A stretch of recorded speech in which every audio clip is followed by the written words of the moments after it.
រឿងរំខានមែននិពន្ធដោយមេងសុមនីត្រីសំភ័រនិងជ្រឹមហុកស្រិន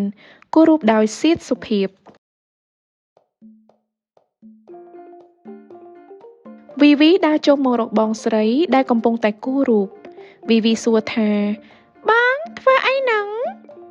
គូររូប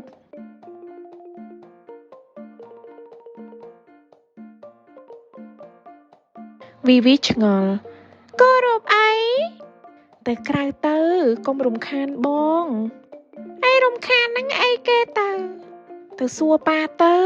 ហើយ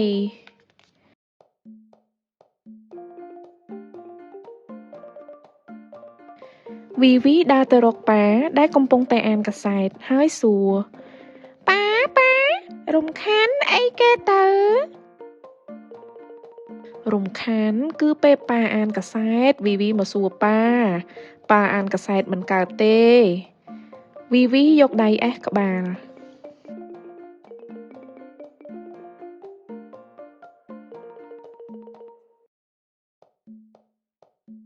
វីវីដើរចេញទៅក្រៅផ្ទះ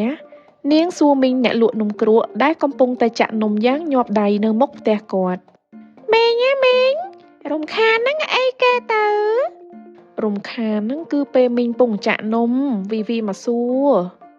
វីវីជ្រួញចិញ្ចើម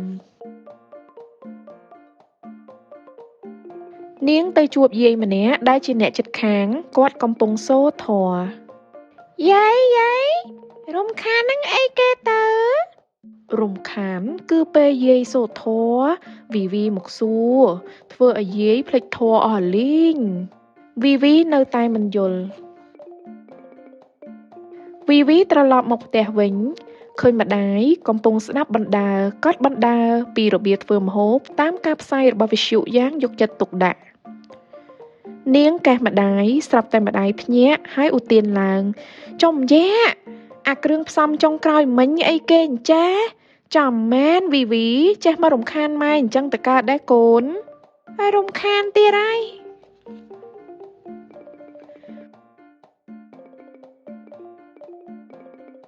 វីចូលទៅក្នុងបន្ទប់ហើយអង្គុយគិតឡើងវិញសម្រាប់បងស្រីរំខានហ្នឹងគឺពេលគាត់ពងគូររូបខ្ញុំទៅសួរគាត់សម្រាប់ប៉ា